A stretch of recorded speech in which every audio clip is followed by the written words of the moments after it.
Hello, good morning, good afternoon, or good evening, wherever you are on this beautiful planet. Welcome to Sustainability in Your Ear, the podcast conversation about accelerating the transition to a sustainable, carbon neutral society. And I'm your host, Mitch Ratcliffe. Thanks for joining the conversation today. It's going to be an amazing one because we're joined by an environmental legend. For decades, our relationship with energy has been defined by scarcity and dependency: scarcity of clean air, scarcity of affordable power, and dependency on fossil fuels that have tied economics, politics, and even wars to the carbon clock that's running out and running out now.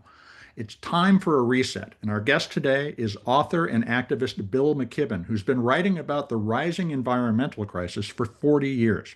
His new book, Here Comes the Sun, argues that we are standing at the hinge of history.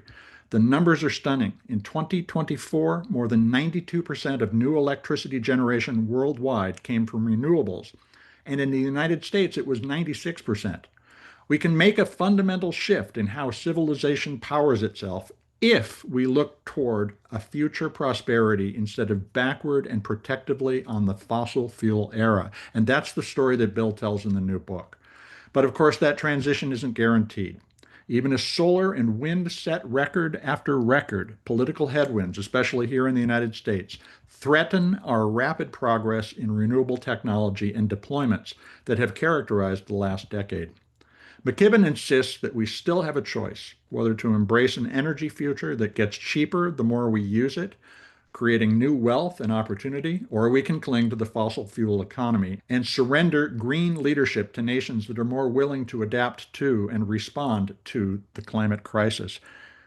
So Here Comes the Sun is a warning about the risks of delaying the renewables build out and locking in disastrous levels of warming. The book also invites us to imagine an economy where energy abundance reshapes daily life, reduces inequality, and redefines what prosperity means. Bill draws on decades of that frontline experience I mentioned, writing, protesting, organizing, and building movements like 350.org and Third Act, a program that is bringing seniors together to make a change in the world. Bill argues that the renewables transition is not just about Watson grids, it's about democracy, justice, and whether we can finally build a society that runs on something other than an extractive industry. Here Comes the Sun is available on Amazon, at Powell's Books, and in local bookstores. And you can learn more about Bill McKibben and his work at billmckibben.com. Bill McKibben's all one word, no space, no dash. billmckibben.com. We're going to jump into the renewables powered future after a brief commercial break. Stay tuned. This is going to be a great discussion.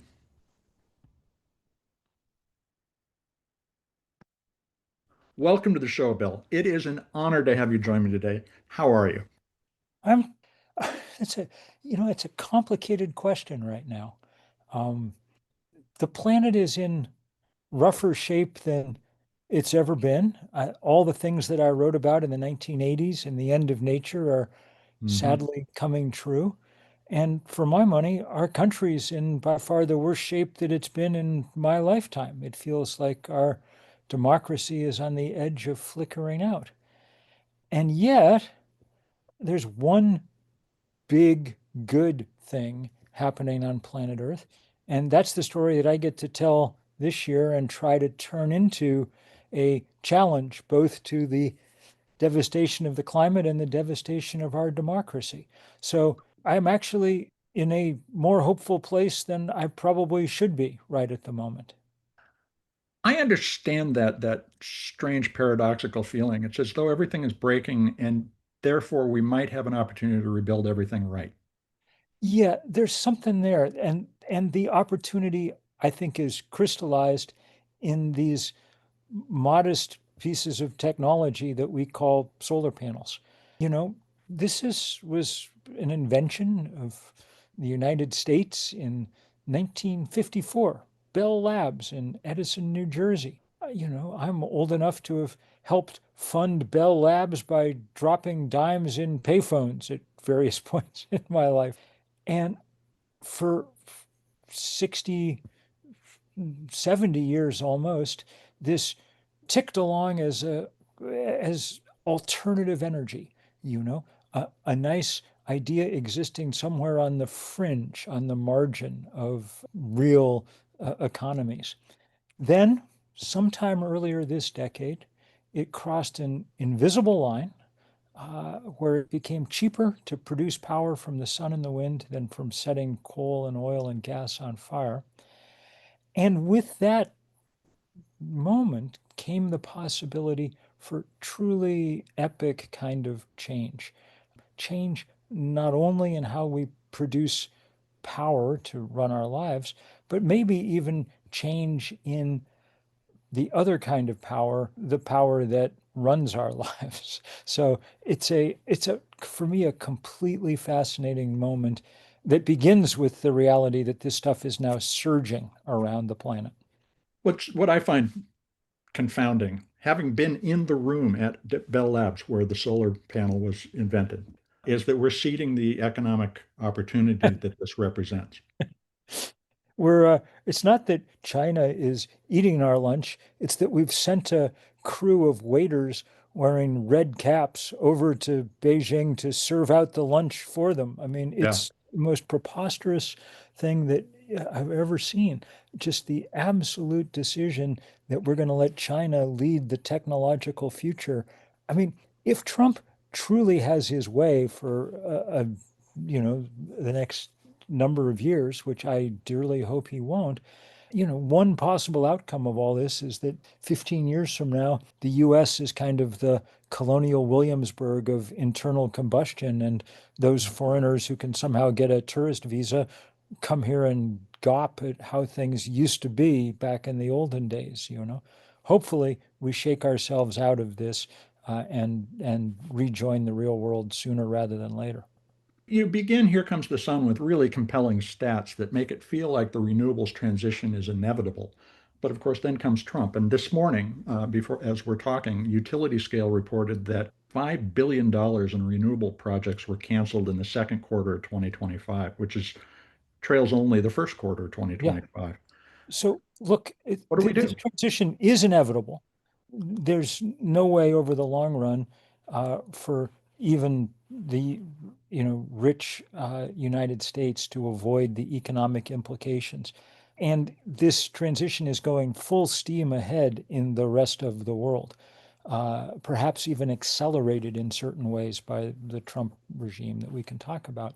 But, and this is key, it's not inevitable that it's going to happen in time to head off the worst of climate change. And Yep. that's the thing that really concerns me.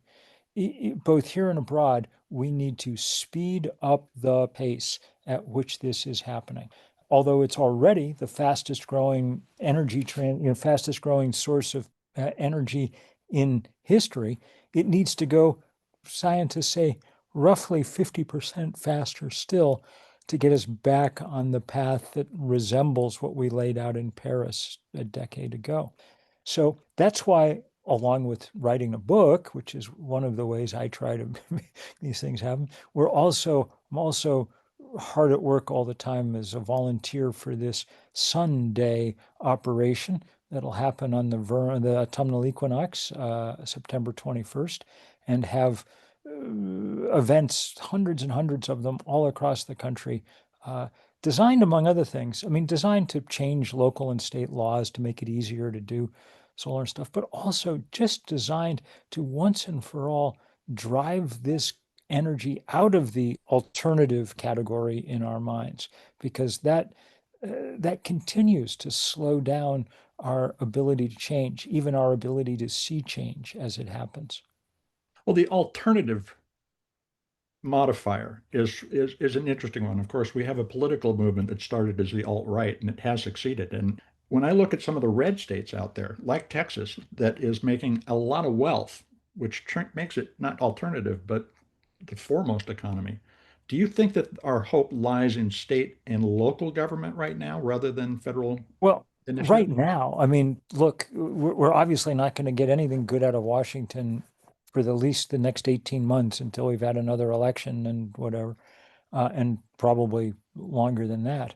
But state and local governments can actually do a fair amount here. Hmm. It's easiest to see when you get to rooftop solar and things like that, because they're held back less by the high cost of panels, though tariffs add some to that, much more by the Byzantine permitting system uh, Hmm. in our country. We have 15,000 municipalities. Each one has its own building code. They send out team after team of inspectors. Contrast that with Australia or the EU. If you decide Monday morning that you want some solar on your roof, you call up your contractor, and by Friday, it's pumping out power from your top of your house. And that's a remarkable gift. We could do that, and we could do it fairly easily. The National Renewable Energies Laboratory put out this thing called the Solar App Plus a couple of years ago. It's now been spun out as a nonprofit, and this is just an app that lets contractors type in the kind of equipment they're putting on a roof and where the roof is, what it connects to, and if it all checks out, they get instantaneously a permit. California, Maryland, and now New Jersey have mandated its use, and we should be doing this all across the country. There are even more remarkable examples for me. You may know that across Europe over the last 3 years, there's just been an explosion in what we're calling balcony solar. Yep. Uh, you go to your local, whatever you call the Best Buy in, Brussels or wherever, and plunk down a few €100 and come home with a solar panel designed to be not put on the roof, but hung from the railing of your balcony because you're an apartment dweller. And you just plug it into a completely normal plug. That's it. No electricians, no new wiring, no anything. It's often producing 20%, 25% of the electricity an apartment is using. That's illegal everywhere in this country, except in that progressive bastion, the state of Utah, where the state legislature earlier this year passed unanimously enabling legislation. One state senator who I've talked to, just Republican, stood up and said, if this is good enough for the people of Stuttgart, why should it be denied the people of Provo? And nobody could come up with a good reason. And so now you can go on YouTube and watch lots of videos of earnest Utahns putting up their balcony solar. Uh, that kind of thing we can make happen around the country. Now, this doesn't address all the issues that we have by any means, and it's incredibly stupid to have our federal government working against all this. I mean, last week, the federal government issued a stop work order for a wind farm off the coast of Rhode Island that was 90% complete. Yeah. Now it's just going to sit there in the ocean forever as a, monument to our, almost unbelievable levels of corruption and stupidity. Um, uh, but we can do what we can do at the state and local level, and that's quite a bit. So Sunday is a good place to start. People can go to sunday.earth to find out as much as they can. One of the other challenges that we have is the structure of the utilities industry in the United Mm. States.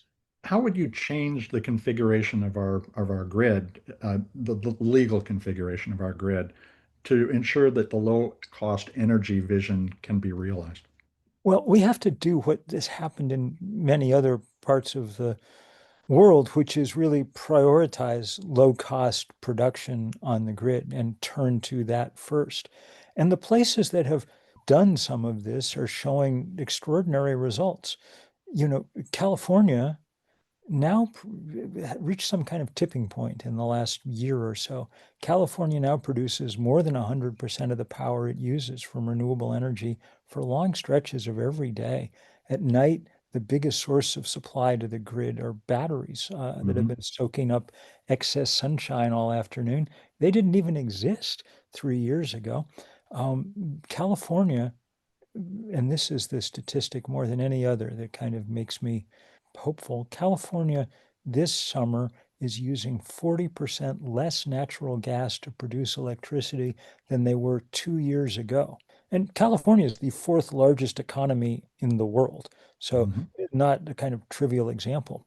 Texas is now putting up more of this stuff than California.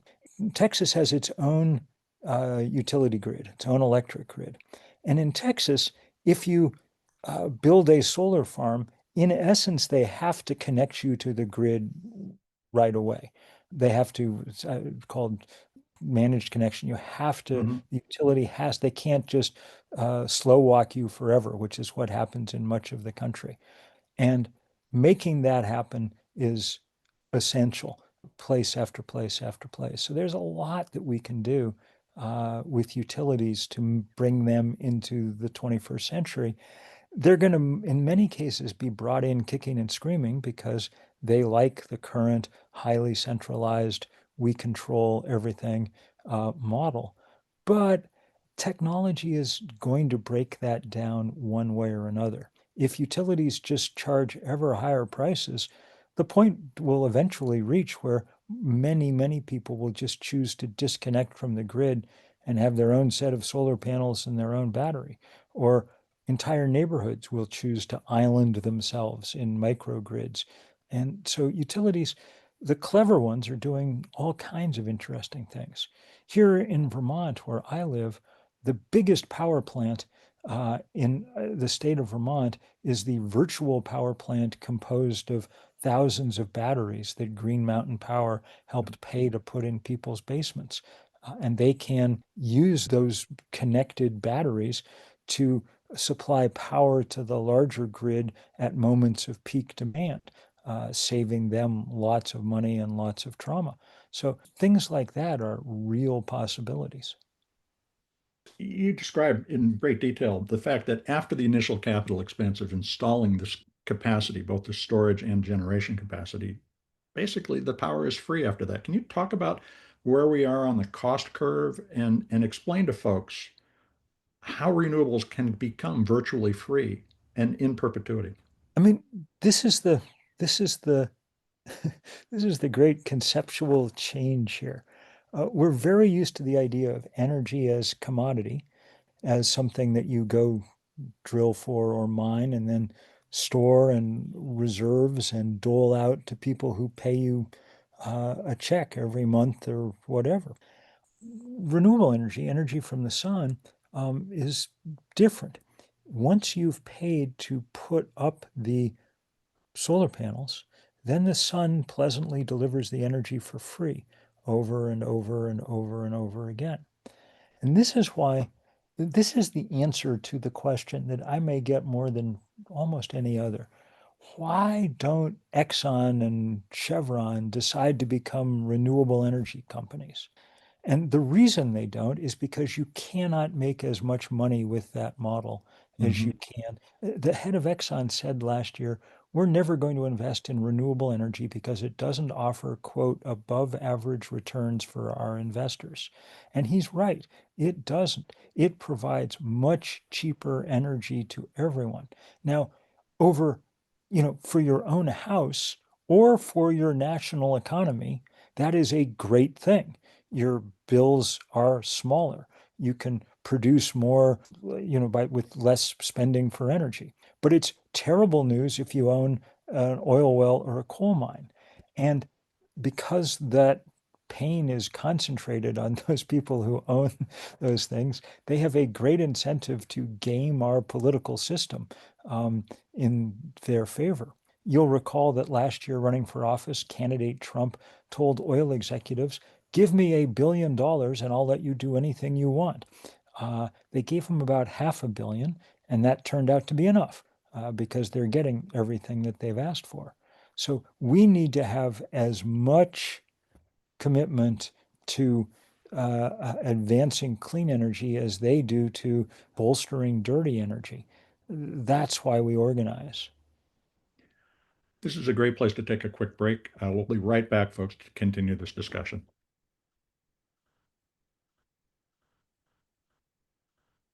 Welcome back to Sustainability in Your Ear. And we're going to continue the conversation with author Bill McKibben about his new book, Here Comes the Sun. It is about the fact that once you put a renewable infrastructure in place, it pretty much gives you free energy, something that changes the world.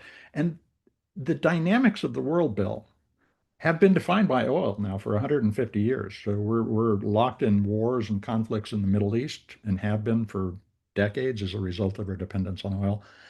Does the politics of abundance that you're talking about, and that's key to realizing all these benefits of the renewables transition, does that story even lie on the left-right spectrum, or do we need to rethink our politics and what we disagree about as well as what we might begin to agree about? I think it's a very good way of putting it. And first of all, I'm very grateful for you making that point about our geopolitics. It is fascinating to, in your mind, ask yourself the question, what would the global politics of the last 70 years have looked like in a world where oil was of trivial value? Um, how would we have, what would have happened differently? And the Hmm. answer is a lot fewer wars and coups and assassination attempts and terrorist plots and on and on and on. Even humans are going to be hard pressed to figure out how to start a war over sunshine. Um, in our context here in the States, the politics are interesting too. In terms of like partisan politics, it's true that the oil industry essentially purchased the Republican Party, a few decades ago. The biggest donors to the Republican Party have been the Koch brothers, who are also our biggest oil and gas barons. And so it became, you had to, to be a Republican in good standing, you had to be up for nonsense like global warming doesn't exist. It's a hoax invented by the Chinese, whatever. But that's party politics is different from how people of different kind of tendencies actually think. And here, I think the news is much better. Uh, Polling shows that both conservatives and liberals really like solar energy, but Hmm. they like it, I think, for slightly different reasons. Now, I've lived deep in rural America my whole life, sometimes in red states and sometimes in purplish ones. And so I have lots of conservative, Trump loving neighbors. And many of them have solar panels on their roofs because, not because of climate change, because they're very firm believers in the idea that my house is my castle, Hmm. which I'm going to defend with my AR-15, but also which becomes more of my castle if it has its own independent energy supply and I don't have to rely on the utilities, who, like all Americans, I kind of hate anyway. That's a One can work with that kind of political difference. I mean, my liberal neighbors like solar power because of the groovy power of the sun. It's different, but it's not impossibly different. I've never met a red stater who, once they figured out they could make money from a renewable activity, regardless of what it was, including composting, has objected to green politics. They don't like the liberal component of it, but they Yeah. recognize the utility. What's interesting is to watch, say, these fights over solar farms in various places. Hmm. And it's often the local farmer who wants to do it. And there's often the opposition is coming, in many cases, from recently arrived retirees who don't want to look at solar panels. Yeah. Um, and I got to say, that part of it drives me nuts. The tribe that I would like to speak to is my own tribe, educated, relatively affluent, older white guys who are really good at suing to stop things that they don't want to have, interfere with their world in any way. We should stop suing to stop solar farms and wind turbines and understand that they are an asset in so many ways. For many rural communities, this is the best way to pay property taxes and things in a tough economic time that there ever was. That's why the Texas legislature this year turned down serious attempts to slow the sun and wind business. So many rural people showed up to say, look, this is what supports our school system. So I think that land use thing is a big deal, and we should address it more directly than we do. I've been really firm about saying clean electrons are a valuable crop that we should be raising. on some percentage of our agricultural land in this Mhm. country. Not all of it. Mark Jacobson at Stanford says we'll need to cover somewhere around 1.5% of the country with solar panels or wind turbines, which is probably less land than we're using for fossil fuel now. But the possibilities are amazing. I was in a cornfield in Illinois last summer reporting this book, and there was a farmer who was converting some of his land into solar arrays. Grew corn, which is the biggest crop in our country. Half the corn, including much of his land, was used for corn that becomes ethanol. We're just Yeah. growing gasoline on 30 million acres, but growing it inefficiently. He said, look at this field of corn, this acre over a year will produce enough ethanol to drive my Ford F-150 pickup about 25,000 miles. Then he turned and said, this acre that I'm converting to solar panels will produce enough electrons in a year to drive my Ford F-150 Lightning, the EV version of the same truck, not 25,000 miles, but 700,000 miles. And to make that happen, you do not need any longer to pour large quantities of nitrogen and phosphorus on your field, which you need to do to make the corn grow. That stuff washes down to the Gulf of Mexico and creates the dead zone. You don't need to strafe it with pesticides and herbicides. In fact, you've got half the field left, the land in between the rows of the panels, to do all kinds of stuff with. That's what we're now calling agrovoltaics. And Yep. it's one of the fastest growing parts of agriculture in the world because you're creating a new valuable commodity. On an overheated world, shade is a useful thing. And so for one crop after another, people are discovering that. I just saw trials from France, vineyards, where the yield for several grape varieties was up 60% when they were grown in conjunction with solar panels. So our notion of what constitutes the proper landscape needs to be adjusted some in light of the realities in which we're enmeshed. Thinking about your various activist undertakings and the fact that you mentioned this a moment ago that older people or who are moving to the wilderness urban interface or to the rural communities generally, about 75% of the new arrivals are old guys like us. You founded 350.org to focus on carbon, but then you also founded Third Act. How do you envision using Third Act to bring not just that awareness to seniors about the utility of not objecting to a wind farm because of all the good it does, but also to engage in this intergenerational change that Oh, we need? absolutely. So Third Act's been, if I say so myself, a rollicking success. We started about 3 years ago, and now we've got about 100,000 people across the country over the age of 60. Big working groups in most states that have become real political powers because it turns out that older people have not only skills and connections built up over a lifetime, but they have a lot of hours in the week that they can spend doing important work. And so they work on lots of things. I mean, this was the genesis of Sunday. No, there are now Mhm. many, many, many other groups involved. But it's they also do things like bird dog the public utility commissions in state after state. These are crucial bureaucracies, but they've been protected for decades by a force field of their own boringness.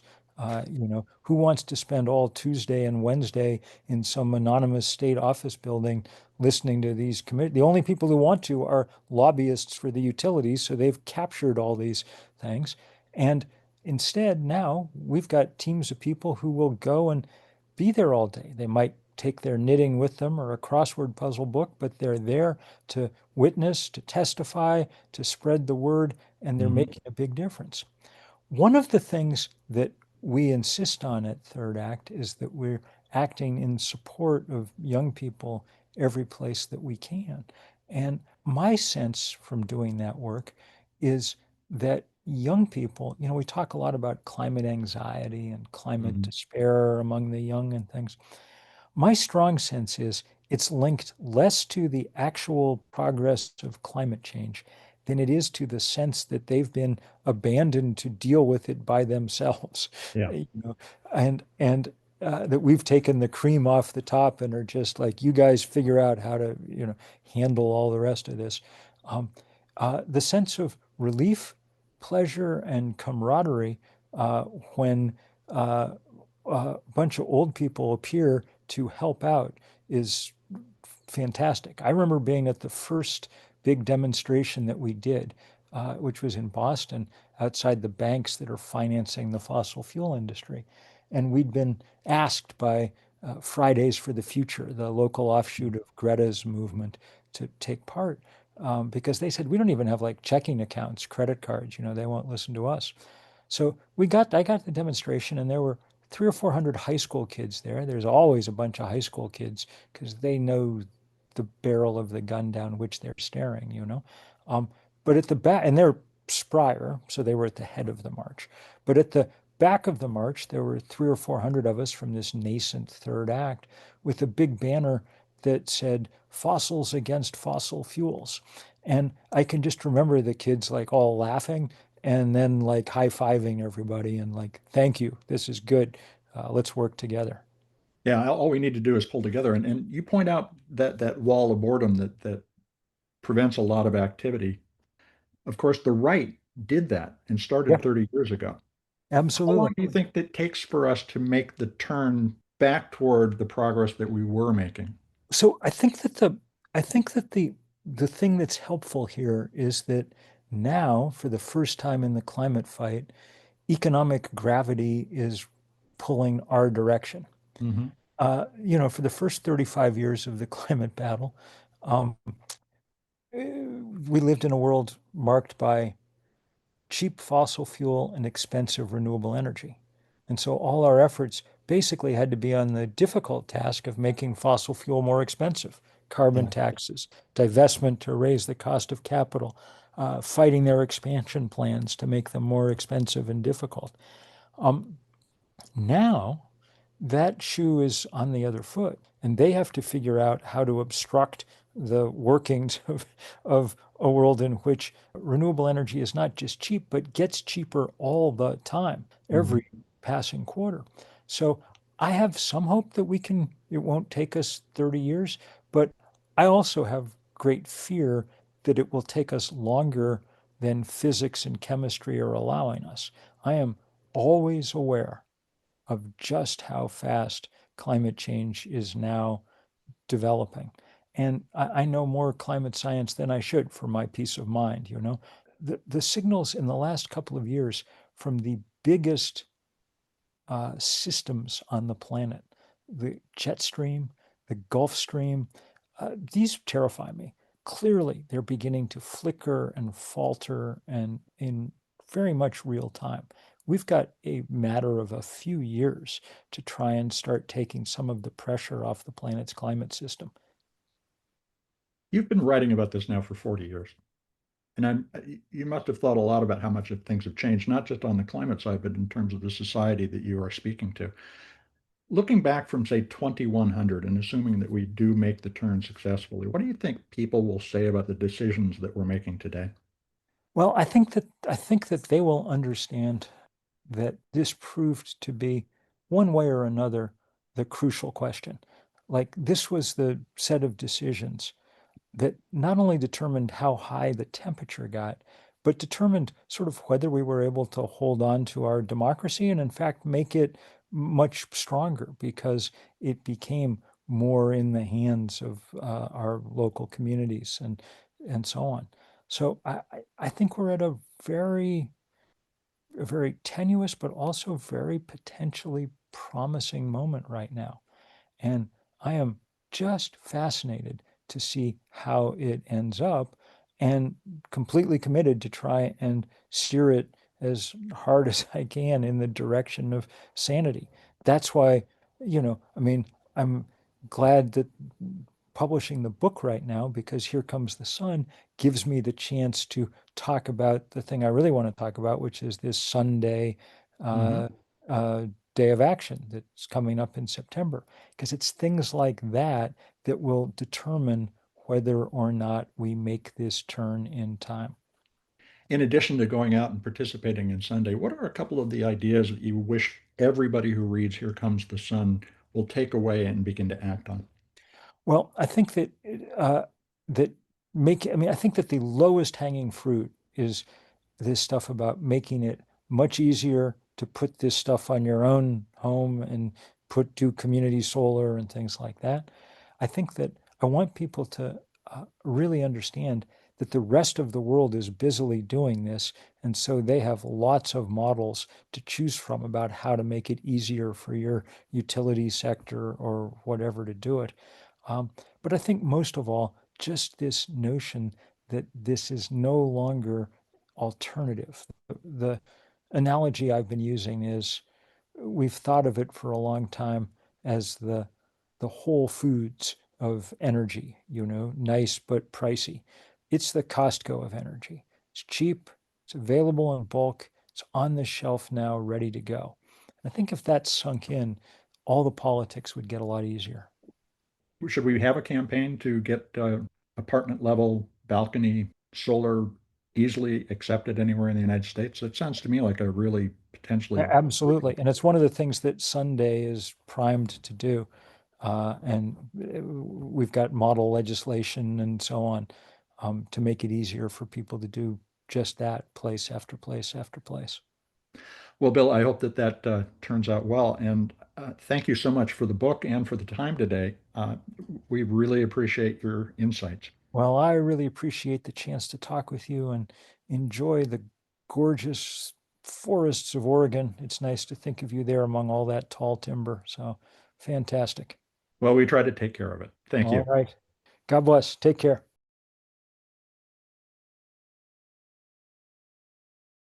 Welcome back to Sustainability in Your Ear. You've been listening to my conversation with legendary environmentalist and author Bill McKibben. His new book, Here Comes the Sun, is a call for not just a climate response built on renewable energy, but also a common sense, locally oriented approach to energy policy.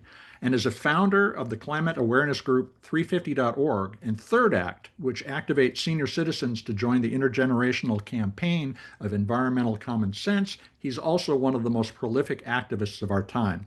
On September 21st, Bill will launch Sunday, a celebration of a cleaner, more prosperous future. Here Comes the Sun is available on Amazon, at Powell's Books, and in local bookstores.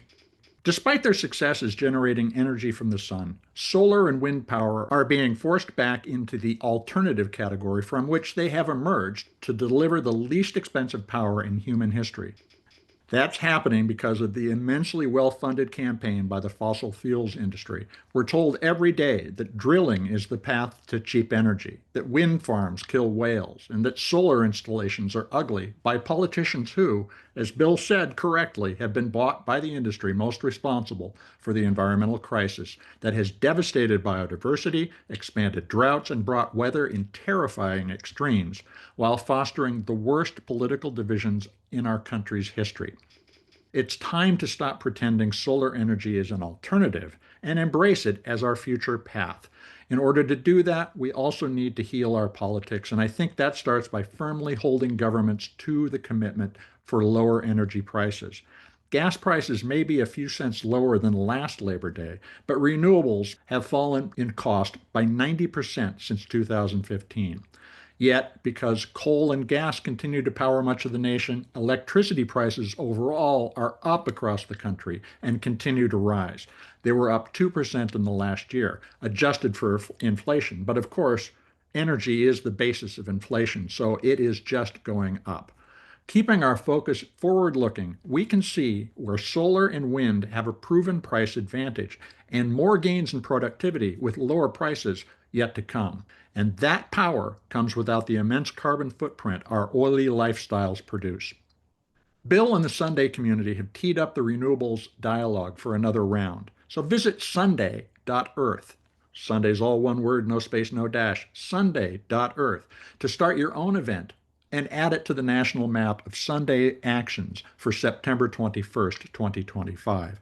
If you don't have the ability to host an event, find one to attend near you. There are events in nearly every state. Sunday, 2025 is just the first. And unless we're truly headed into a tyranny, it will not be the last. Now is not the time to head backwards, to get lost in and retreat into fantasies of a better time when we have so little time to prevent the worst of the already self-evident consequences of climate change. Seriously, folks, do you think the 1950s and with them segregation, polio epidemics, dirty, smoggy cities, asbestos in homes and classrooms, and so many other retrograde changes being urged on us by the administration were better, worth going back to? If your answer is no, Sunday is the dawn of a new movement that can lead to the change that turns renewables into the mainstream source of power that it is becoming around the world. And Bill's comment that the rest of the world is busy transforming their economies and capturing global leadership in a technology that the United States invented takes dead aim at the real choice we have: to retreat after 100 years of being first, best, and most prosperous due to our innovation, or to sit back and think that somehow we're going to take care of all our needs ourselves. Make Sunday, September 21st, which is Sunday, Renewables Liberation Day. Let's put solar and wind at the top of the agenda where they belong. And I hope you'll take a moment to review the more than 500 episodes of Sustainability in Your Ear that we have produced. Share it with your friends, your family, your coworkers, and writing a review on your favorite podcast platform will help your neighbors find us. Folks, you're the amplifiers that can spread more ideas to create less waste. Tell your friends that they can find us on Apple Podcasts, Spotify, iHeartRadio, Audible, or whatever purveyor of podcast goodness they prefer. In fact, tell your enemies. Tell everybody. Let's get this conversation going and going strong. Thank you for your support. I'm Mitch Ratcliffe. This is Sustainability in Your Ear, and we will be back with another innovator interview soon. In the meantime, take care of yourself, take care of one another, and please, let's all take care of this beautiful planet of ours. Have a green day.